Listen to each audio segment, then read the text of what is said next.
కార్యక్రమం రాష్ట్ర వ్యాప్తంగా చాలా అట్టహాసంగా చేస్తూ ఉన్నారు. ముఖ్యంగా అన్ని ఏజ్ల వాళ్ళని, అంటే 18 ఇయర్స్ పై నుంచి 40 ఇయర్స్ పైన వరకు కూడా ప్రతి ఒక్కరిని జనసేన తన వైపు ఆకర్షించుకునే విధంగా ప్రతి నియోజకవర్గాల్లో ప్రచారం చేసుకుంటూ సభ్యత్వాన్ని ఇస్తున్నటువంటి పరిస్థితి కనిపిస్తోంది. ప్రతి నియోజకవర్గంలో ఒక్కొక్కరికి 50 మందికి లాగిన్ ఐడీలు ఇచ్చారు. లాగిన్ ఐడీలు ఇచ్చిన వారికి మాత్రమే ఈ యొక్క సభ్యత్వాన్ని రిజిస్టర్ చేసేందుకు అనుమతులు ఇచ్చారు. అయితే ఈ 10 రోజుల్లో దాదాపు గత ఏడాది నెల రోజుల పాటు సమయం ఇస్తే కేవలం 5,40,000 మాత్రమే సభ్యత్వ నమోదు జరిగింది. కానీ ఈ ఏడాది 10 రోజుల్లోనే 10 లక్షల టార్గెట్ ని జనసేన రీచ్ అవ్వగలిగింది. మరో వారం రోజుల పాటు, గత కొద్ది రోజులుగా వర్షాల నేపథ్యంలో ఈస్ట్ వెస్ట్ గోదావరిలో కొంత సాంకేతిక లోపం అండ్ అలాగే పబ్లిక్ ఇష్యూ ఎదురైన నేపథ్యంలో మరో వారం రోజుల పాటు యొక్క సభ్యత్వ నమోదు గడువుని కూడా పెంచుతూ జనసేన ఇవాళ అధికారికంగా ప్రకటించడం జరిగింది. మరో వారం రోజుల పాటు యొక్క సభ్యత్వ నమోదు కార్యక్రమం అయితే జరుగుతుంది.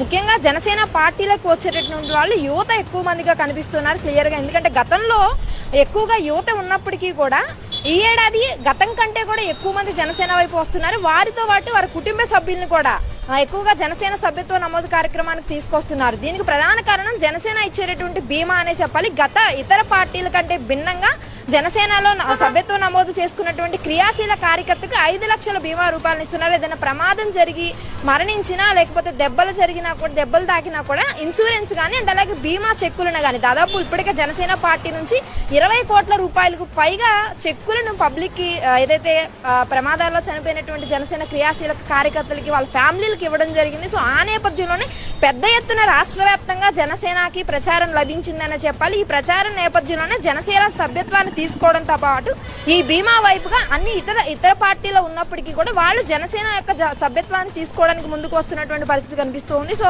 గత ఏడాది కంటే ఈ ఏడాది ఏదైతే ప్రభుత్వం అధికారంలోకి వచ్చి అధికార భాగస్వామ్యంలో ఉన్నటువంటి జనసేనకి ఈసారి ఆదరణ పెరగడమే కాదు, జనసేన కూడా వచ్చేటటువంటి లోకల్ బాడీ ఎలక్షన్స్ లో తన సత్తా చాటేందుకు ముందుకు వెళ్తుంది. అందులో భాగంగానే ప్రతి చోట కూడా జనసేనాని బలోపేతం చేసే విధంగా జనసేన కేడర్ కు నమ్మకాన్ని కలిగిస్తూ భవిష్యత్తులో జనసేన పార్టీని మరింత విస్తృతంగా ముందుకు తీసుకెళ్లే విధంగా అడుగులు వేస్తా ఉంది. అందులోనే